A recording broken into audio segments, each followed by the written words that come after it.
Good morning class. PDF मिला आप लोग को? जितना किताब पढ़ाया गया है सब एक ही जगह पे है, ठीक है?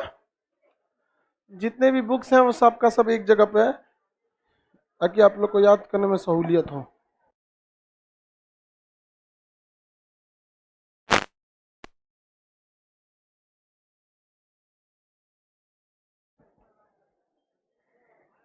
युद्ध खत्म।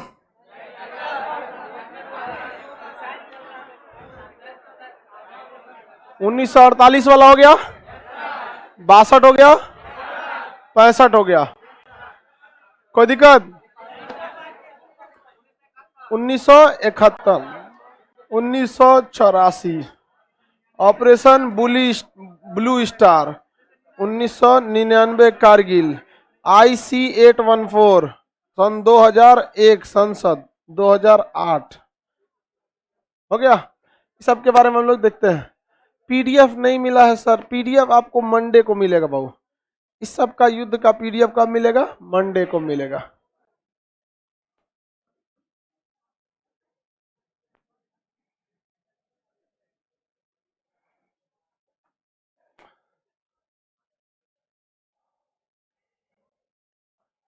उन्नीस सौ 71 की लड़ाई की चर्चा करते हैं।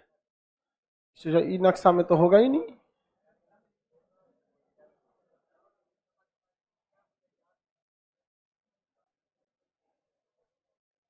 ये चाहिए एटलीस्ट, उसमें क्या होना चाहिए? एशिया। 1971 का वार। 1971 में भारत की प्रधानमंत्री इंदिरा गांधी, सेना प्रमुख मानेकशॉ, सैम हारमुस जी, फ्रेम जी, जमशेद जी मानेकशॉ पूरा नाम था, ठीक है? किसका? सेना प्रमुख का। ऐसे शॉर्टकट में उन्हें क्या कहा जाता है? मानेकशॉ, मानेकशॉ। ठीक है। पाकिस्तानी ये जो है ना, ये एक्चुअली में इन सबको हम क्यों गरियाते हैं? कुछ तो मजबूरियां रही होंगी, यूं ही कोई बेवफा नहीं होता। किसी को शौक थोड़ी लगा है किसी को गाली देने का।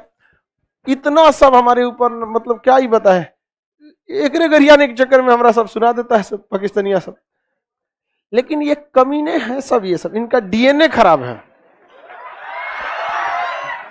यहां पर ये सब को बस कुछ काम धाम नहीं है, इस सब को बस 8-10 को ब्याह करना है यहां पर।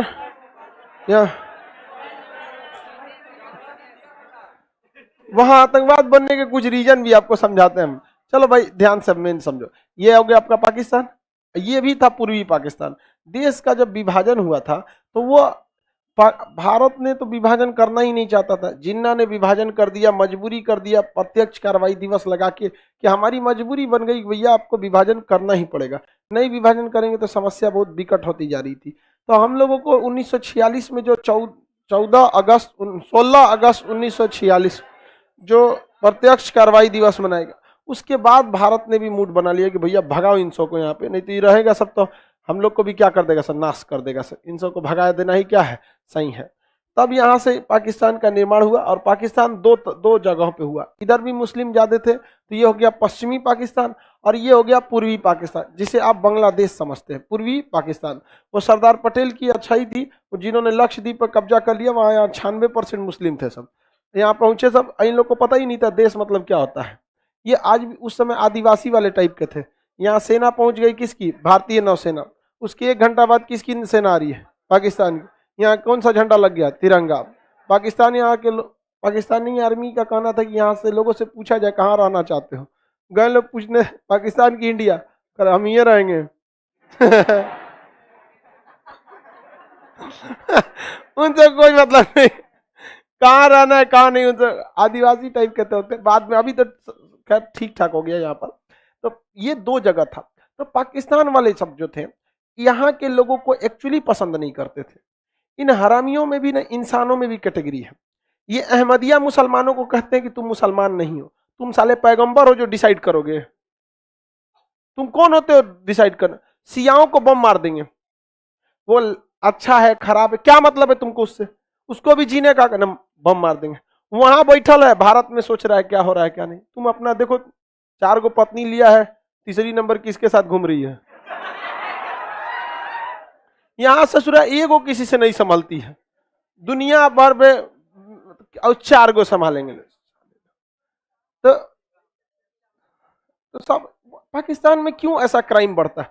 रीजन क्या है? वहां रियल में नहीं पता है, बाप को भी डाउट रहता है कि हमरे है कि नहीं, रियल में वहां पर यही वहां पे एक मेंटेलिटी बन चुकी है उस चीज की। तो वो ध्यान नहीं देते हैं कि आतंकवादी बनेगा, कौन सा आतंकवादी संगठन जानकर छोड़ो यार, हमारा थोड़े है, मराए। आप अपने बाल बच्चों को मरने के लिए भेजेंगे, लेकिन अगर आपको डाउट हो जाए कि हमारा नहीं है, सबसे पहले भेजेंगे सुशासन कहीं चल जाओ यहाँ पे, बस वही भेज देता है। ये लोग यहाँ के लोगों को पसंद ही नहीं करते थे, और ये बंगाल भाषा बोलते थे, इन्हें बंगाली कहता था सब, क्योंकि पश्चिम बंगाल पूर्वी बंगाल 1905 में विभाजन हुआ था मुसलमानों के आधार पर, और 1909 में इन्हें क्या दिया गया था? पृथक निर्वाचक क्षेत्र दिया। क्या गांधी जी थे इस समय तक? रहता तो बुढ़ऊ नहीं होने देता। समझ में आगे कि नहीं आ गया? गोल में सम्मेलन में होने दिया। ये चोट्टे सब इनको नफरत की नजर से देखते थे, और इन पर इतना अत्याचार करते थे जिसका कोई हद नहीं। आप हद तो तब हो गया, चुनाव में इन लोग को वैल्यू नहीं दिया जाता था। ज्यादातर चुनाव पाकिस्तान में आज भी केवल 2 जगह के लोगों की वैल्यू है, सिंध और पंजाब। बलूचिस्तान तो आज भी कहता है कि हम भारत पाकिस्तान का हिस्सा नहीं है। खैबर पख्तून तो पूरा आतंकवादी है, सब बच्चों को स्कूल में घुस के गोली मार दिए थे 3 साल 4 साल का। मेनली उसका 2 ही तो स्टेट है, एक है सिंध, एक है पंजाब। जितने नेता मंत्री विधायक सब आपको कहाँ के मिलेंगे? पंजाब, सिंध के मिलेंगे, नहीं तो पंजाब के। और वो भी पाकिस्तान का पंजाब और सिंध बहुत अमीर है, तो इन लोग की बहुत ज्यादा क्या रहती है? वैल्यू रहती है, दबदबा। अब हुआ क्या, चुनाव जब हुआ तो यहाँ पे जब चुनाव हुआ तो जीत गए इधर का आदमी, शेख मुजीबुर रहमान। मंगल बाबा किसने कहा था? महात्मा जादूगर बोला था। क्या बोला था? जादूगर। खुदाई खिदमतगार संस्था ने मंगल बाबा बोला। क्या पढ़ रहा है तुम लोग? चलो ध्यान से समझिए यहाँ पे। तो यहाँ जीत कौन गया चुनाव में? शेख मुजीबुर रहमान। शेख मुजीबुर रहमान जीत गया, तो कहा बंगाली हमारा प्रधानमंत्री बनेगा। हद है, बताओ भैया। हमारे प्रधानमंत्री तो मनमोहन सिंह थे, सरदार थे। हमारे प्रधानमंत्री नरसिम्हा राव, दक्षिण भारत के। वहां पे नरेंद्र मोदी। कल को कौन प्रधानमंत्री बनेगा? सब लोग एक्सेप्ट करते हैं। तो ये कह रहा है कि हमारा प्रधानमंत्री उधर से आएगा, लाहौल बला। जेल में डाल दिया सब इसको। शेख मुजीबुर, सोचिए प्रधानमंत्री जीत के आ रहा है, बस इस कारण जेल में डाल दीजिए कि तुम उस राज्य से क्यों जीत के आए। जेल में डाल दिया सब यहाँ पर। और यहाँ के लोगों जब विरोध किए तो मारना चालू कर दिया यहाँ पर। भाई कोई भी विरोध करेगा, अब प्रधानमंत्री बन रहे हैं, अब वोट सीट सबसे ज्यादा आई है, मतलब आप सबसे लोकप्रिय हैं, लेकिन नहीं, उनको जेल में डाल दिया सब वहां पर। अब यहाँ पर पाकिस्तान ने अपनी सेना भेज दिया, और ये सेना वाले यहाँ पे आके इन लोगों को अत्याचार करने लगे।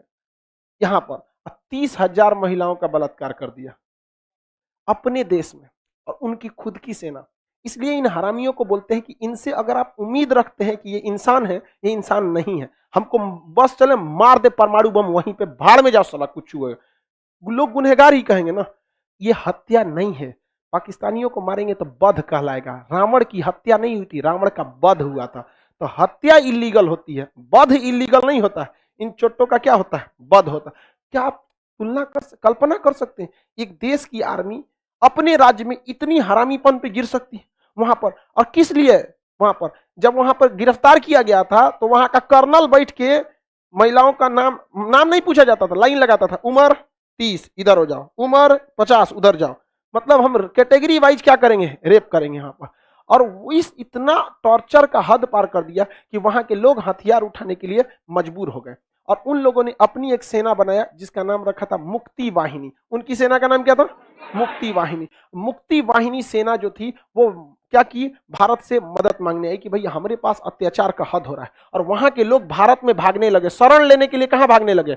भारत में, कि भैया हमको कहीं भी रख लो, हम यहाँ मरने नहीं आए हैं यहाँ पर। और उन पाकिस्तानियों का क्या कहना था ना कि इनका ब्लड खराब है, हमारे से जब बच्चे पैदा होंगे तो ब्लड अच्छा होगा। अच्छा नहीं होगा साले, तुमसे आतंकवादी ही पैदा होंगे और दूसरा कोई पैदा नहीं हो सकता।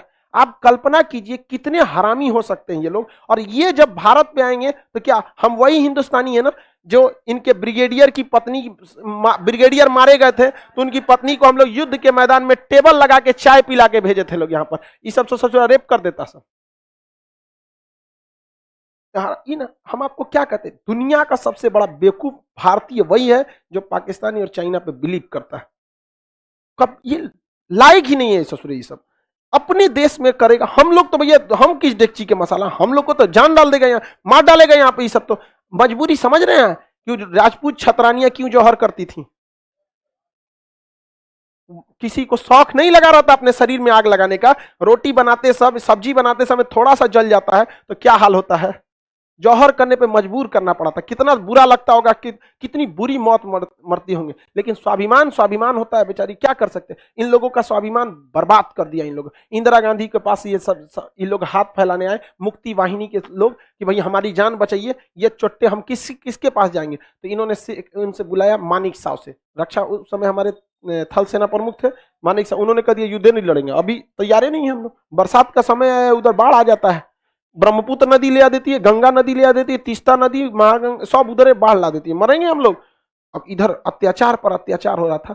वहां पर खुद उन लोग का आंकड़ा है, लगभग 3 लाख से ज्यादा लोगों का वहां रेप किया गया था, महिलाओं का, अपनी सेना द्वारा, वहां के लोगों का।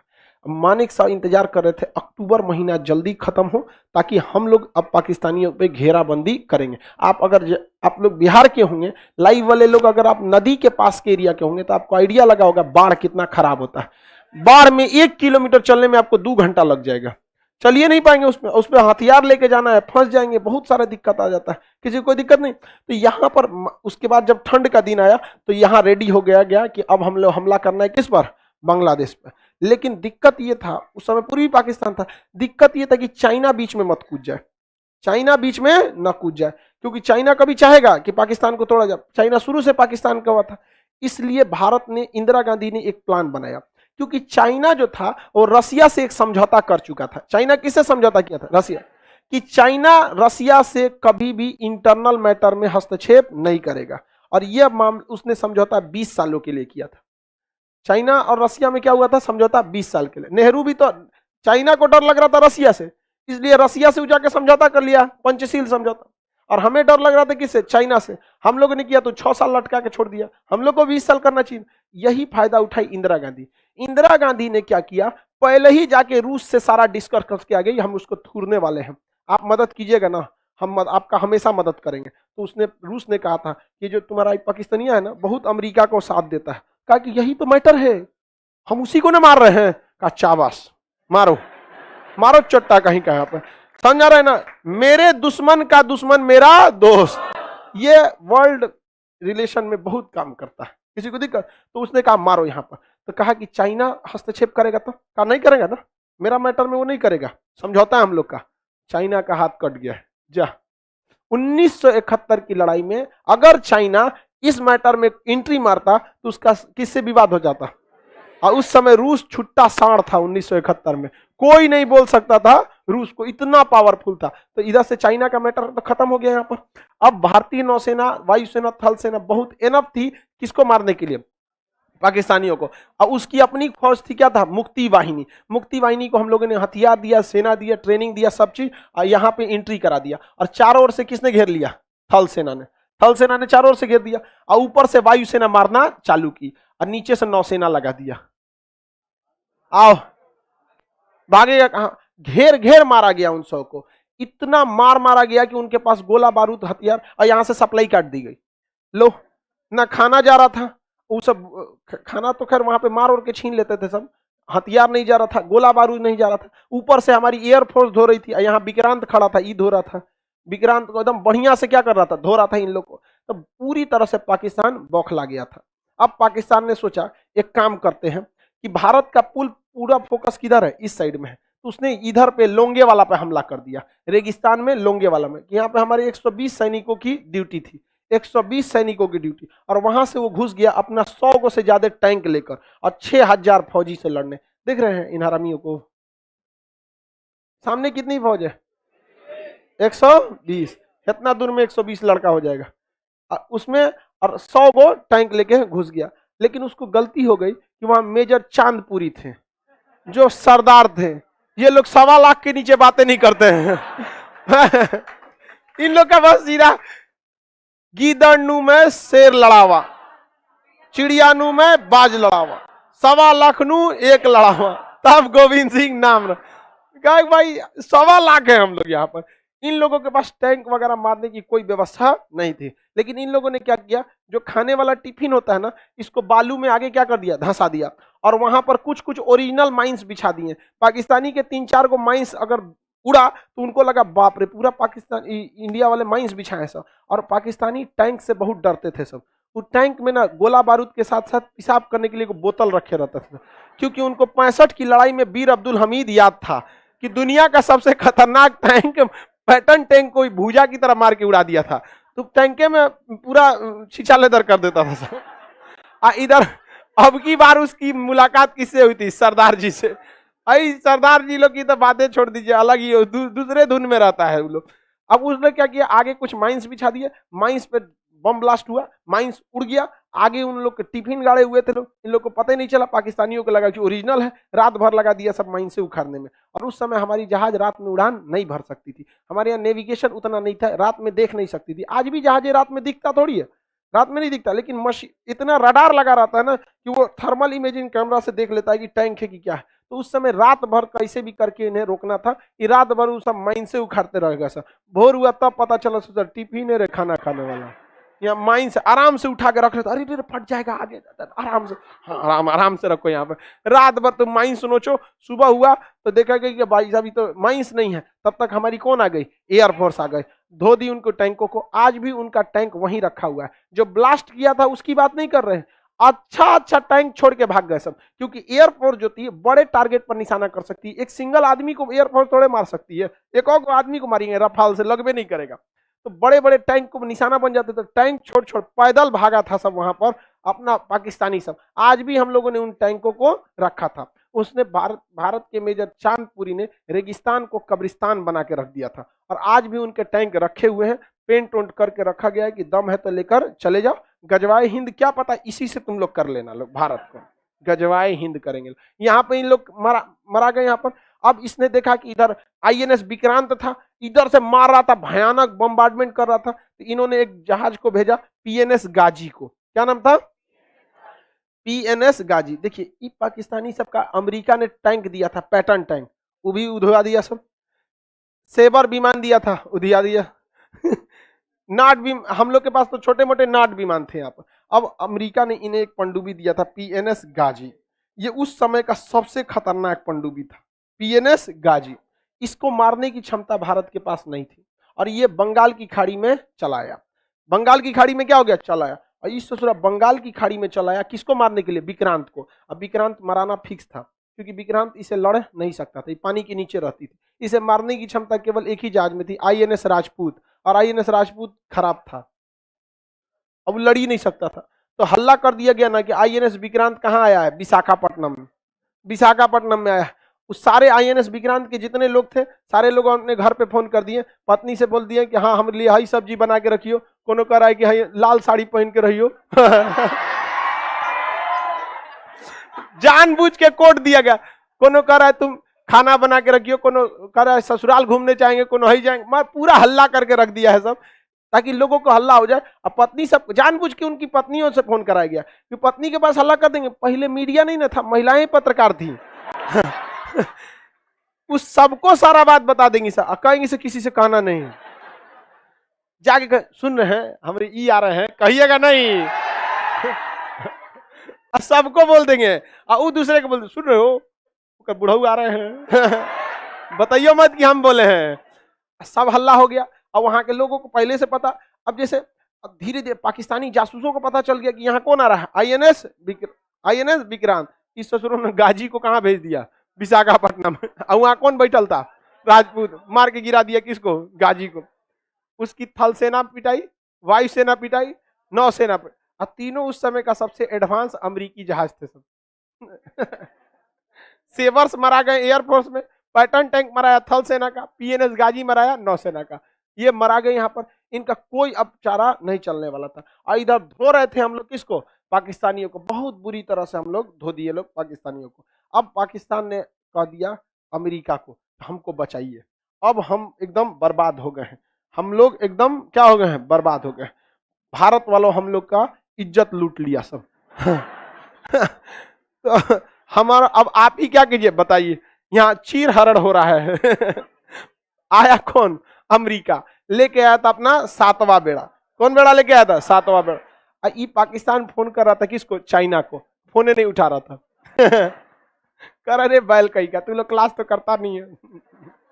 तो हम कहा बताए, हम लोग पहले से हाथ कटा के बैठे हैं। अब तुम लोग अपना गर्दन कटाने के लिए रेडी रहो। गर्दन तो नहीं कटा, नाक कट गया, लेकिन इज्जत की परवाह उसकी होती है जो इज्जतदार होता है। नाली में गिरा सुअर को क्या पता कि इज्जत क्या होती है। यहां पर कौन आया? 7वां बेड़ा। 7वां बेड़ा अकेले नहीं आता था, 15-20 जहाज इसके साथ आते थे, सब एयरक्राफ्ट कैरियर, मिसाइल, पनडुब्बी, बोट, सब चीज एकदम खतरनाक करके लेके आता था। कौन? 7वां बेड़ा। इतना खतरनाक था कि इससे भारतीय वायु एशिया में अकेले दबदबा बना सकता था। 7वां बेड़ा अकेले नहीं ना आता था, एक अपने आप में पूरी एक नेवी थी। अब आप ऐसे ही समझिए, पाकिस्तान की पूरी नेवी आज के समय 2021 में जितना पावरफुल है ना, उससे 3 गुना पावरफुल 1971 में उसका अकेला 7वां बेड़ा था। उसका कोई मुकाबला, अकेले पूरा नौसेना लेके चलता था। चल आया पूरा झुंड में लेके, कहां पर? अरब सागर में। जब जैसे वहां से चला, इंदिरा गांधी ने किसको फोन कर दिया? रूस। रूस अपना 40वां बेड़ा लेके चला है। अब पूरा यहां से ब्लॉकेज लगा दिया, इसे पूरा जहाज कह के ना इसे बना दिया, और सारा जहाज को बाहर कर दिया, पनडुब्बियों को बाहर निकाल दिया। एटम बम जो ले जाने वाली मिसाइलें थी उसको जहाजिया पे टांग दिया इसे ले। और देख रहा है कि चट्टा कहीं का, पहले से रेडी रख ले हैं यहाँ पे। इस 7वां बेड़ा के जो कैप्टन थे पाकिस्तान को फोन किए, वी आर टू लेट।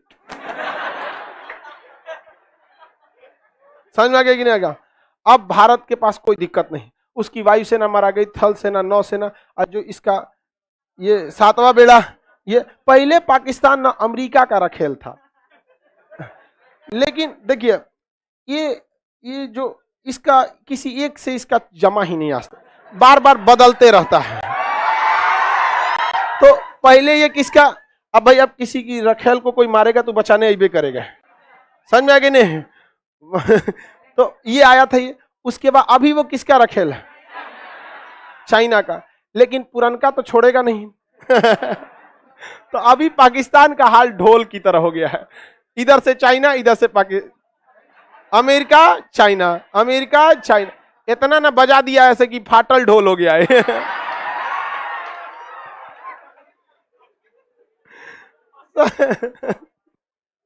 यहां कौन आ गया था? रूस। और यहां आईएनएस विक्रांत ने क्या कर दिया? धो दिया। और सबसे बहादुरी से लड़े थे सब वहां पर जो मुक्ति वाहिनी वाले थे, सबको बदला लेना था अपने सम्मान का। अभी भारत के राष्ट्रपति ने मुक्ति वाहिनी सेना में पाकिस्तानी सेना के मेजर को मेडल दिया, अभी देखें ना, मेडल दिया था, वो भी मुक्ति वाहिनी के ही थे, और मार के धो दिया। पूरी दुनिया में आज तक याद रखिए, यहाँ पे कितने फौज थे? 120। क्या इन लोगों ने सरेंडर किया? इनके पास कोई साजो सामान नहीं था। ऊपर से आदेश आया था कि तुम छोड़ के हट जाओ, वहां से वापस हट जाओ, पोस्ट छोड़ दो, तुम्हारे बस का नहीं है, मारे जाओगे पूरी तरह से। तो चांदपुरी साहब ने क्या किया? मनुष्य सरदार रहू। 1.25 लाख एक लड़ा हुआ। सरदार जी लोग का बात है। सरदारों में एक चीज है, मतलब वो देखिएगा, सेना में जाते हैं नहीं तो अपना ट्रक चलाएंगे, मैं निकला गड्डी लेके, सब सिग्नल फाटक तोड़ के, ढाबा वगैरह बड़ा चलाते हैं लोग। मतलब ये लोग, मतलब अगर रियलिटी में बता रहे हैं ना, आपको बता रहे हैं, अगर किसी को धर्म बचपन से नहीं सिखाया गया रहता, उस पर धर्म थोपा नहीं गया रहता, जिस तरह हम लोग को अपना एजुकेशन सेलेक्ट करने की आजादी है, एसएससी में जाएंगे, रेलवे में जाएंगे कि बीपीएससी में जाएंगे, हमें धर्म सेलेक्ट करने की आजादी नहीं। आप यकीन मानिए, अगर धर्म सेलेक्ट करने की आजादी रहती सबको कि पहले मैट्रिक तक पढ़ाई करो फिर जो मन वो, सबसे ज्यादा लोग सिख को सेलेक्ट कर लेते, सबसे ज्यादा लोग। आप चले जाइए वहां पे ना, आपको एकदम भर पेट खाना खिलाएंगे, इतना प्यार से खिलाते हैं ना, इस हाँ सेवा कर रहे हैं वहां पर। हम तो कभी अभी भी जाते हैं तो कभी कभी कुछ आटा बेल दिया, बनाने तो आता नहीं है, सेव दुकान रोटी नहीं आता है हमको उतना बनाने, लेकिन एक वो आता है कि चलो भाई कामे कर दिया आदमी, कुछ आलू काट दिया, कुछ काट दिया, उतने टाट जो ना जाएगा प्लेट में गरीबे करेगा। नहीं, लेकिन एक होता है ना कि देखने के बाद एक इंटरनल फील आता है। यहाँ पर बहुत इज्जत कर, आप अमीर हैं गरीब हैं, किस जाति मजहब के, कोई फर्क नहीं, आप त्रिफला टीका लगा के या टोपी पहन के चले जाइए, आपको प्यार से खिलाएंगे वो लोग। समझ में आ गया कि नहीं आ गया? लेकिन अगर चल जाइए त्रिफला टीका लगाए मदरसा, टोपी पहन के मंदिर में घुसो,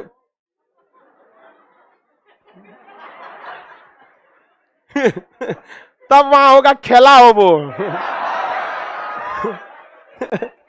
खिलाओ वो।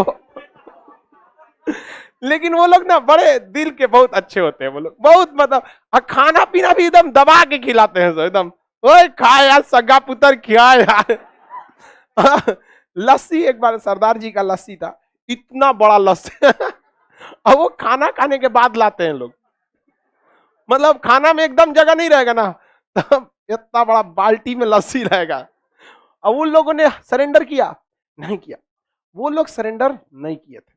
और इन पाकिस्तानियों की बहादुरी देखिए, 93,000 फौज ने सरेंडर कर दिया। कितनी फौज? 93। Guinness book of world record में है, पूरी दुनिया में इससे बड़ी फौज सरेंडर ही नहीं कर सकती। देखिए, बहादुर वही लड़ सकता है जो एक बाप का हो। समझ में आ गया कि नहीं? 75 ठो मिक्स ब्रांड के रहेंगे तो आपको पता नहीं चलेंगे। समझ में आ गया कि नहीं आ गया? मिली जुली कैसे रहेगा? अब कितनी फौज लगी थी? 93,000 फौज।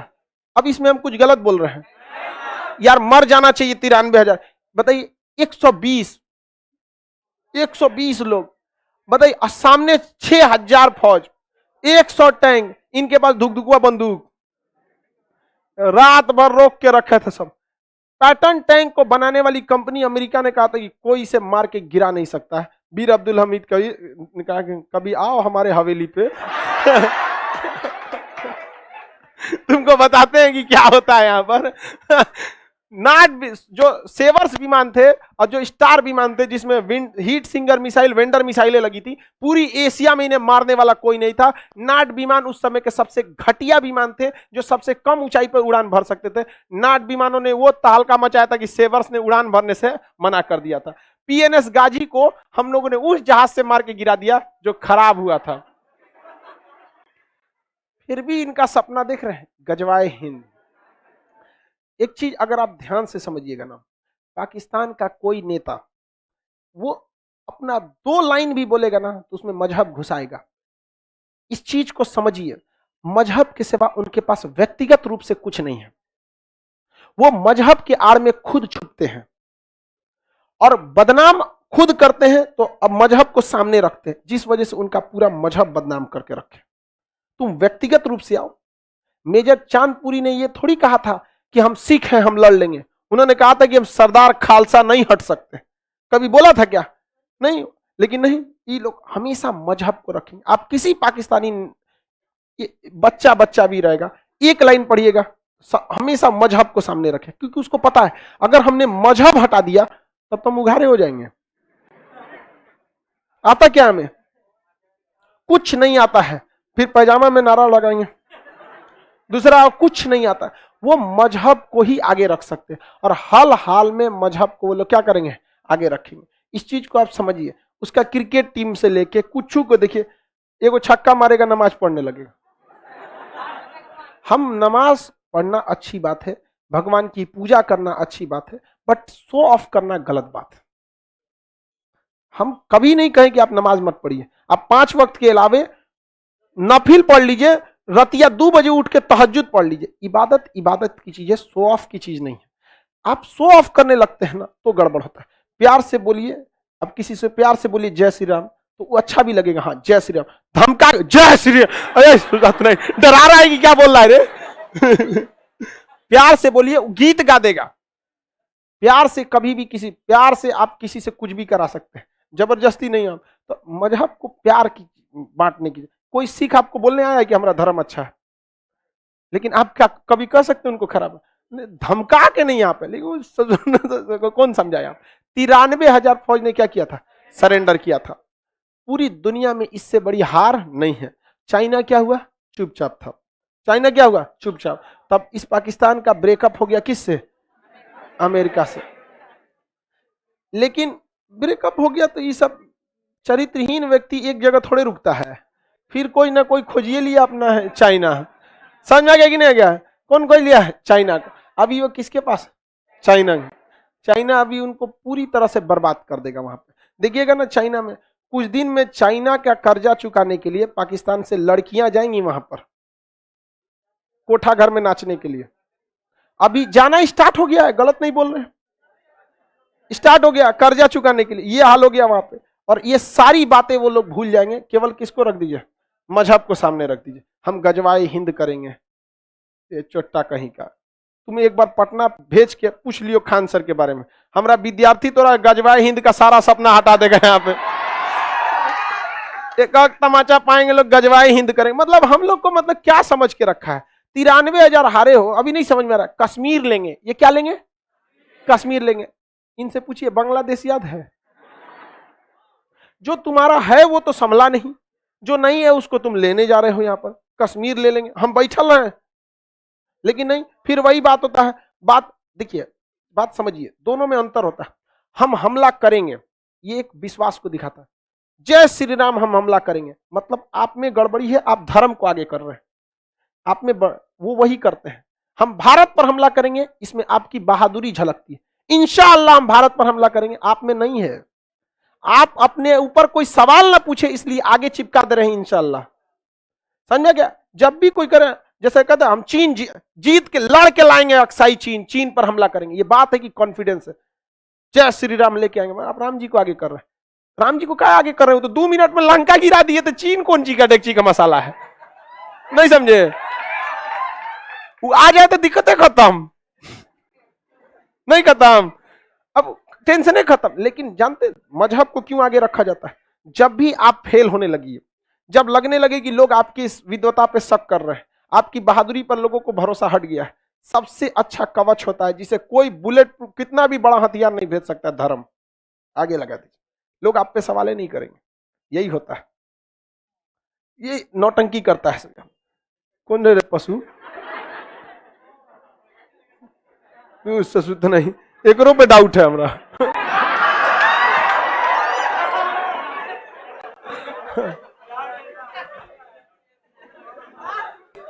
समझ में आ गया कि नहीं आएगा?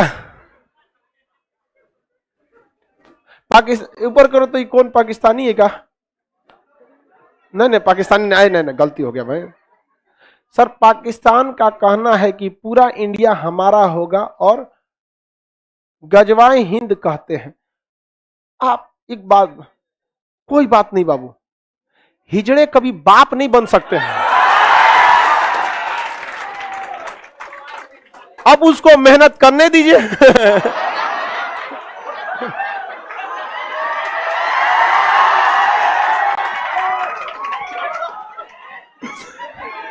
अब उसका अरमान है तो क्या करेगा?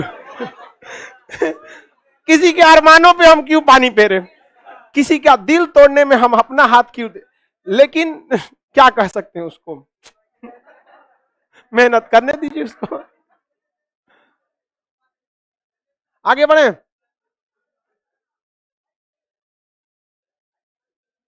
चलो भाई समझ, देखो टेंशन नहीं लियो। पाकिस्तान, हम आपसे भी कहते हैं, हमारे देश में भी एक गलती होता है, हम पाकिस्तान को प्राइम फोकस समझते हैं। देखिए पाकिस्तान को आपको फोकस करने की जरूरत नहीं है, चाइना बहुत आगे निकल गया। और ये हमारे देश के नेता जानते हैं क्या करते हैं सब, कि अपनी, देखिए अपनी कभी छुपाने के लिए किसको आगे कर देते हैं? पाकिस्तान। अब पाकिस्तान के बारे में बात करना समय पर बात करना, क्योंकि अब भारत का इतना दिन नहीं गिर गया जो शेर कुत्तों की बात करे, जब भूख लगेगा खा जाएगा। समझ में गए? इसलिए कभी भी अपने हम लोग को चाइना को फोकस करके रखना है। और चाइना से भी हमें घबराना नहीं है। चाइना का 15 देशों से दुश्मनी है, वो कभी भी दिखाता है कि हमारे पास 25 लाख फौज है। छोटा 25 लाख फौज है तो 75 जगह तो रहा तो पचरो गा के बैठल है, तो आओ ना यहाँ पे, उधर जापान नो चलेगा। समझ में आ गया कि नहीं आ गया? हम लोग कौन सी चाइना से लड़ेंगे? पाकिस्तान आएगा, ले सोचो 1 लाख जो सोचा तो नहीं। कौन सी आता है तुम इधर से? क्या कर लेगा वहां पे?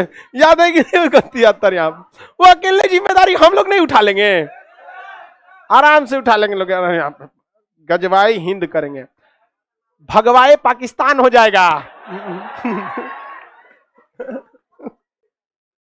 आएंगे यहाँ पर नौटंकी करने के लिए। आगे बढ़े, आप आक्रमण कीजिए, आपका स्वागत है, लेकिन धर्म के नाम पर आक्रमण मत कीजिए। वो यहां रह रहे मुसलमानों का जीना हराम करना चाहता है, ये चीज को समझिए आप। यहाँ पे गजवाए हिंद करेंगे, कौन सी का दिक्कत है हम लोग को? वो तो बहुत, हम अपने जितने यहाँ के मुसलमान लोग हैं उनके पूर्वजों को धन्यवाद देना चाहिए कि उनके पास ऑप्शन था जाने का, नहीं गए। उनको धन्यवाद दीजिए, वरना आज आप लोग किस बम फटकल रहता है कोई ठीक नहीं, नहीं ठीक रहता है कोई भी। आप यहां हैं तो शान से हैं, गए रहते पाकिस्तान में तो आपकी बहन का पता नहीं 6वां कि 8वां निकाह हुआ रहता अभी तक। यहां शान से रहते हैं हम लोग हिंदुस्तान में, वहां कोई जिंदगी है? सोचो जानवर की बराबर रख देता है सब जिंदगी बना के। ये आप जितने लोग को विभाजन हुआ था तो जो भी लोग मतलब बहुत सारे लोगों को ऑप्शन था, जो नहीं गए हिंदुस्तान में रह गए, उन लोग को अपने पर गर्व करना चाहिए, पूर्वजों का धन्यवाद देना चाहिए, भले जमीन उमीन कुछ नहीं किया, सोच रहा ये छोड़ दिया। शान से रह सकते कि नहीं रह सकते? कहीं भी जाएंगे आपको सम्मान की नजर से देखा जाएगा, और आपके पासपोर्ट पर अगर पाकिस्तान लिख दिया है उघारे करके चेक कर देगा। चेक करता है उघारे करके, आपके पासपोर्ट पे बस पाकिस्तान लिखना चाहिए, उघारे कर देता है आपको। अब दिन दूर नहीं जब पूरा उघारे ही जहाज में बैठा के ले जाएगा।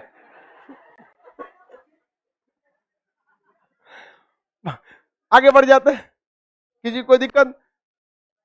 देखिए हम लोग को कोई ऐतराज नहीं है लड़ाई से, युद्ध से क्या ऐतराज है, लेकिन युद्ध के आड़ में आप मजहब को थोपेंगे ये गलत बात है, आपको ये इजाजत नहीं देता। नहीं तो फिर आइए बंगले पे मुलाकात करते हैं। 1971 आप समझ में आ गया, पाकिस्तान ने कितने सैनिक को 93,000 को समझ में आ गया कि नहीं? सर आपका चचवे तो पागल है। हाँ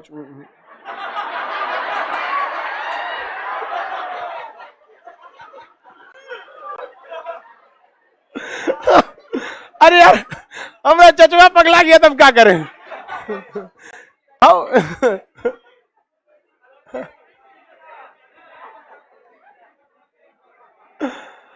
आगे बढ़े। आप बताओ भाई, देखो इमरान खान जो है चचवा पगला गया तो क्या करे? लेकिन हरामियों में वो थोड़ा कम हरामी है, मतलब थोड़ा ठीक ठाक है वो, मतलब ऐसा नहीं, क्योंकि क्रिकेट खेला भारत में 1-2 बार आया गया है तो थोड़ा बहुत वो कंट्रोल करके रखता है। लेकिन क्या करिएगा, जितना उसके बस में उतने ना कंट्रोल करेगा। उसके बस में ये कौन चीज है, लेकिन थोड़ा बहुत कंट्रोल करके रखता है। अभिनंदन पायलट को रखना था तो पसीना छोड़ दिया, तो अरे यार इसको जल्दी भगाओ, यहाँ पे मार देगा, हमारे घर पे हमला कर देगा। आगे बढ़ते हैं। 1972 में पाकिस्तान ने बांग्लादेश को क्या दिया? स्वतंत्र देश की मान्यता दिया, और उसके बाद यहां से जेल से छोड़ा किसको? शेख मुजीबुर रहमान को, और यहाँ प्रधानमंत्री कौन बने? शेख मुजीबुर रहमान। लेकिन पाकिस्तान ने मरवा दिया पूरी फैमिली को। उसी समय जिस समय भारत में 16 मूवी की शूटिंग हो रही थी, जिस तरह से ठाकुर गब्बर ने आके ठाकुर के पूरे परिवार को क्या कर दिया था? मार डाला था। उसकी केवल एक बहू बची थी जो मंदिर में पूजा करने गई थी। उसी तरह शेख मुजीबुर रहमान के पूरी परिवार को मरवा दिया ये पाकिस्तान वालों। उसकी केवल एक बेटी लंदन में पढ़ रही थी उस समय इंटर में, शेख हसीना, से केवल वही बच गई थी।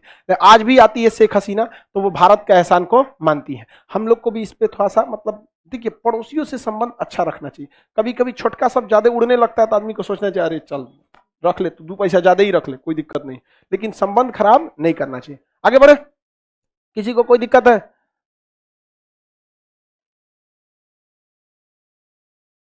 आपका चाचा फिर शादी कर रहा है, ये सोचते नहीं।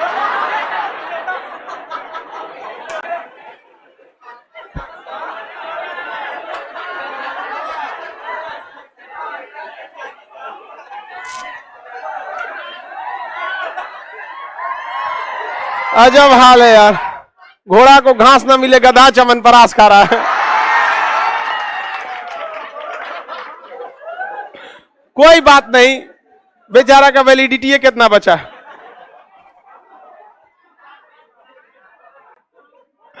आगे बढ़े।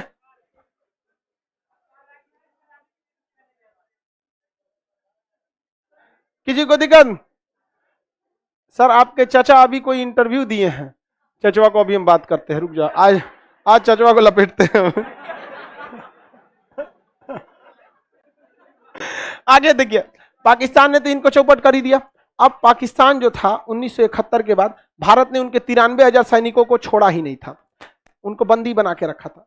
तो इंदिरा गांधी की यहाँ एक गलती हो गई थी, गलती नहीं थी, वो वर्ल्ड वार मतलब वो ये नहीं चाहती थी कि बहुत बड़ा विवाद हो, क्योंकि चाइना अमेरिका फिर कूद जाएगा सब, रूस तो एक भीषण रूप ले सकता है।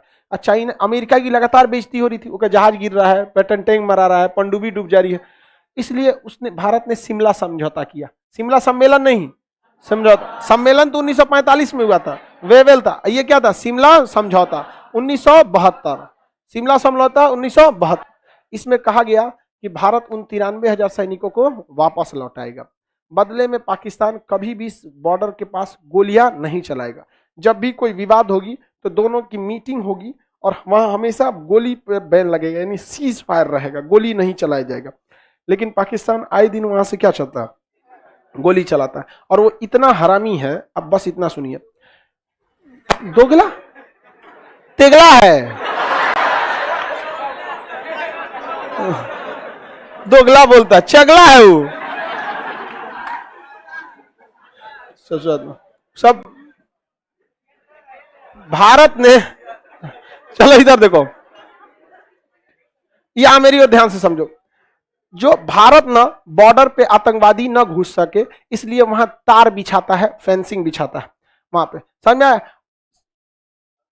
सर हम क्लास 9th में, तो तू काले एडमिशन ले लिया है?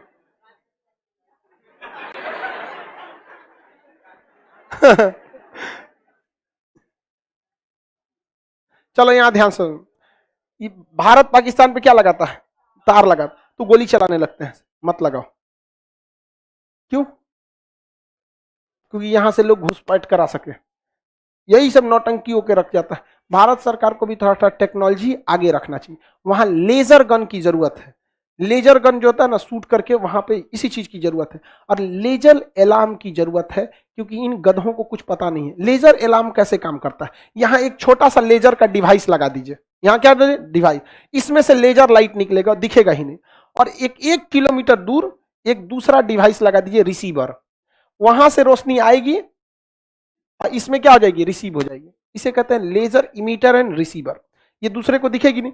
लेजर लाइट जब दूसरे पे पड़ता है तब दिखता है, सामने से जाता है तो थोड़ी दिखता है, नहीं दिखता है। जब मान के चलिए यहां लेजर लाइट बना, लाल लाल बन गया, तब ना दिखता है, अदरवाइज में तो नहीं बना। इसमें कटोरा टाइप का बना कि इसमें रिसीव कर लीजिए, रिसीव हो गया। जब तक रिसीव रहेगा अलार्म नहीं बजेगा, समझा गया?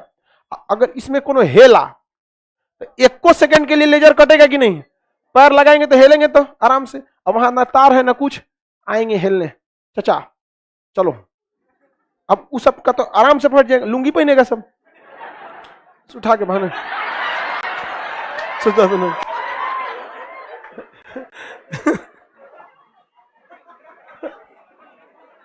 नहीं समझा?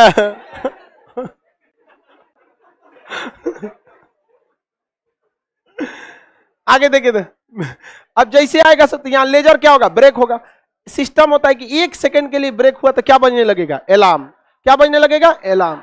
अलार्म बजने लगेगा, बस अब वहां से धोना चालू कर दीजिए वहां पे। तो उन सब को ना डायरेक्टली नहीं रखिए, टेक्नोलॉजी से हिसाब से मार कीजिए, या इसके नीचे आग वाला व्यवस्था रखिए, आग लगा दे लुंगी में ससुरन को। भागेगा ससुरन, भाग यहां से।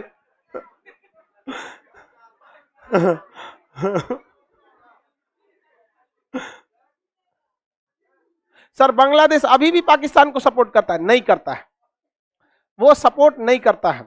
ये आपको मिसअंडरस्टैंडिंग है, दोनों में बहुत कट्टर दुश्मनी रहती है। आगे बढ़े। जानवर क्रॉस करेगा फिर भी बजेगा, तो वहां मॉनिटरिंग के लिए डिवाइस भी तो रहती है ना। आप थोड़ी कह रहे हैं कि जानवर क्रॉस करेगा तो उसको छोड़ दीजिए, जाके एक बार देखिए वहां पर जानवर क्रॉस किया है कि कौन सा क्रॉस किया। समझ में आ गया? ये सब बहुत, जानवर से ही सब हथियार भेजवा देते हैं सब, 200 भेड़ छोड़ देंगे सब, पिस्टल बांध बांध। ऐसा मत समझिए बॉर्डर पे का जानवरों में उधर का आतंकवादी होता है सब।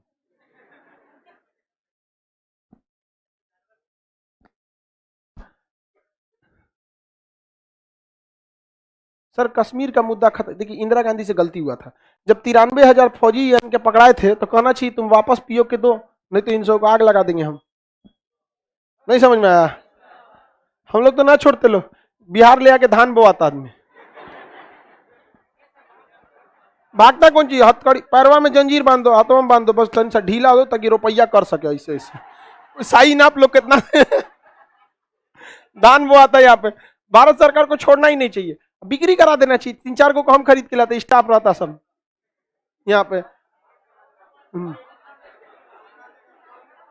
चलो यहाँ देखो बम कैसे फोड़ देता है यहाँ पे, हाथ इतना ना पूछ का देगा आदमी को, कुछ नहीं कर पाएगा।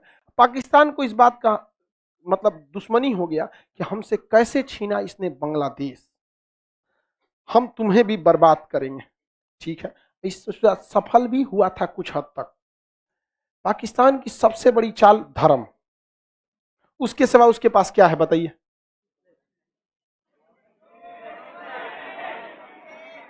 कौन जी?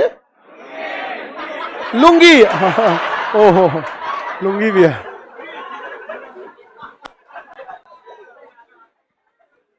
लुंगी, लुंगी पाकिस्तान का फेमस नहीं है, साउथ इंडिया का फेमस। उन लोग का लुंगी इतना साफ रखते हैं लोग जिसका कोई हद नहीं। ये सब बैल तो खाना खा के लुंगिया में पोछ लेता हूं, सुसुत नहीं है। आगे देखिए ध्यान से, उसने कहा यहां के पंजाबी जो सरदार जी लोग थे, इसमें भिंडर वाले को पकड़ा और उनसे कहा कि हम लोग एक काम करते हैं, देखिए मुसलमानों को मिला पाकिस्तान, हिंदुओं को मिला हिंदुस्तान या इंडिया कहिए या हिंदुस्तान, और तुम सिखों को क्यों नहीं मिलना चाहिए खालिस्तान? तो उसने पंजाब को कहा कि तुम लोग यहां पे मार काट मचाओ। किसने? पाकिस्तान। पहले तो वहां बहुत ज्यादा मात्रा में हथियार सप्लाई कराया, ड्रग्स सप्लाई कराया, क्योंकि नशेड़ी गजेड़ी पढ़ने में मन नहीं लगाता है और उनको भगाना इजी होता है। आज पंजाब पूरा बर्बाद हो गया ड्रग्स के नशा में, पूरा उधर से सप्लाई किया ड्रग्स, हथियार, बम बारूद, और कहा एक काम करो यहाँ पे तुम सारे लोगों को, जो हिंदू हैं जो बाकी के हैं लोग, उनको मारो। तो मेजोरिटी तो हिंदुस्तान में हिंदू की है, तो सिख यहाँ पे अभी बहकावे में तो कोई भी आ सकता है, बहका दिया यहाँ पर। और एक्सट्रीमिस्ट लोग हर जगह होते हैं, हर धर्म में भी देखिएगा, कुछ इस्लाम में भी ऐसा ऐसा मिलेगा, हिंदू में भी ऐसा मिलेगा। जय श्री राम ऐसा बोलेगा डर जाएगा आदमी, अरे प्यार से बोल। सब लोग बोलेगा, ऐसा बोलेगा कि लगेगा कि धमकी दे रहा है। अरे यार भगवान का नाम ले लो, इज्जत से लो, थोड़ा सा लगे कि नहीं मर्यादा पुरुषोत्तम भगवान राम की बात। तुम एक्सट्रीमिस्ट है, ये सब बहुत खतरनाक होता है, सब चौपट करता है सब। हर धर्म में कुछ कुछ क्या मिलेंगे एक्सट्रीमिस्ट एकदम, उनको चढ़ाया और यहाँ हिंदुओं को मार काट चालू हो गया। तो इधर से हिंदू सिख, बाकी धर्मों में भी क्या हो गया, बवाल ज्यादा होने लगा यहाँ पर, इसी का फायदा उठा लिया, अब पूरा हथियार दिया और वो लोग एकदम उतावले हो गए कि हमको क्या चाहिए, खालिस्तान चाहिए। क्या चाहिए? खालिस्तान चाहिए। भिंडरा वाला उसका सबसे बड़ा नेतृत्व करने वाला था, पाकिस्तान किसका, खालिस्तान का। आगे बढ़े, देखिए ये हो गया, खालिस्तान हो गया। तो खालिस्तान की मांग बढ़ने लगी, लेकिन सारे पंजाबी नहीं थे, सारे सिख लोग खालिस्तान के फेवर में नहीं थे। लेकिन क्या करिएगा, 10% चोर होते हैं, 100% घर में ताला बंद होता है। तो 5-10% लोग जो थे इसके समर्थक थे, बाकी लोग इसके समर्थन में नहीं थे। तो इंदिरा गांधी ने क्या किया, सेना लगा दिया, ऑपरेशन ब्लू स्टार। क्या भेजा गया? Operation blue star. स्वर्ण मंदिर में ये लोग घुस गए थे। अब आप खुद से देखिए, कोई भी आतंकवादी संगठन बिना धर्म का सहारा लिए आगे ही नहीं बढ़ सकता। आपको छुपने के लिए मंदिर मिला था, स्वर्ण मंदिर, पूरा पंजाब में अमृतसर का स्वर्ण मंदिर मिला था।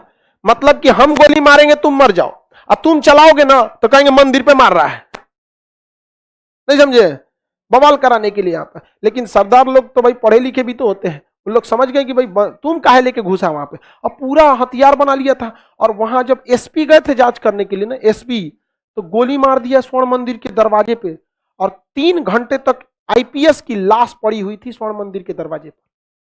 इतनी भयानक हादसा हुआ था 1984 में।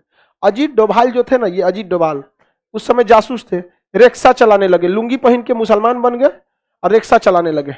और वहां जब रिक्शा चलाते 3 बार 4 बार आने लगे तो खालिस्तानी पकड़ लिया सब, इधर कहा कि सलाम वालेकुम हुजूर, पाकिस्तान से आए हैं, हथियार भेजना है, रिपोर्ट मांगा है उन लोगों ने, कितना हथियार है कितना नहीं। कहा एकदम अच्छा किया, चलो इसको दिखाओ हथियार कितना है। कहा कि 47, बहुत कम 47 है, और मंगा देते हैं आपको। इधर ऐसे बंदूक बनाया, छुपने के लिए कौन जगह है, दिखाइए छुपने के लिए, इतना में कहां छुप पाएंगे, और बड़ा करना पड़ेगा। सब आके बता दिए, ऐसे ऐसे रख ले, AK-47 समझा गया कि नहीं। और बाद में वहां पे क्या पहुंच गई, सेना पहुंची, वहां पे बहुत सारा नरसंहार हुआ। देखिए जब सेना और आतंकवादी के बीच में इन्फिल्ट्रेशन होता है तो जरूर कुछ मासूम लोगों की भी जान जाती है। इसमें बेचारे उनकी गलती नहीं रहती है, फिर भी बेचारे वो लोग मारे जाते हैं। और इसका फायदा आतंकवादी उठाते हैं, भीड़ में ही भागते हैं। कभी सुने कोनो आतंकवादी खेत में लड़ाई लड़ रहा है, चाहे बॉर्डर पे लड़ रहा है, मरा जाएगा वहां पर, भीड़ का सहारा लेगा वहां पर, क्योंकि उसको क्या दिक्कत है, आपको मारे या किसी को मारे, आपकी पब्लिक मर रही है। तो इसमें बहुत सारे मासूम पब्लिक भी मारी गई थी। अब ये हर जगह होता है। आप बताइए ना, कश्मीर में गोली चलती है तो अक्सर सुने होंगे कि आतंकवादी और सेना के मुठभेड़ में कोई बेचारा मासूम भी मारा जाता है।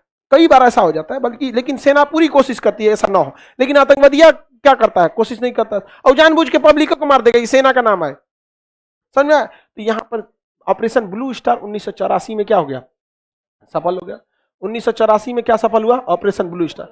स्वर्ण मंदिर को क्या किया गया, खाली कराया गया, और भिंडरा वाला को क्या किया गया, वहां पे उन लोग उसका पावर को न्यूट्रलाइज करके वापस खालिस्तान को पूरे भारत से क्या कर दिया गया, भगा दिया गया। अभी भारत में कोई खालिस्तान का मामला नहीं चलता है, लेकिन कनाडा में बहुत सारे सरदार लोग हैं और कनाडा की सरकार उन्हें मान्यता भी दी है, नागरिकता भी है, तो उनके लिए वो क्या है, वोट बैंक है।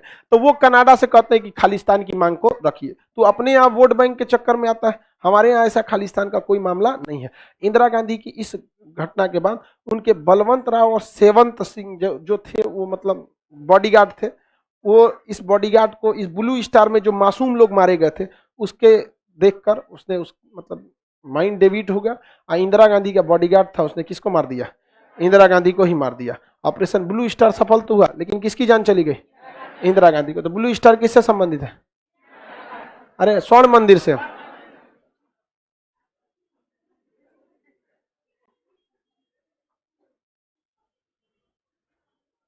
आगे बढ़े,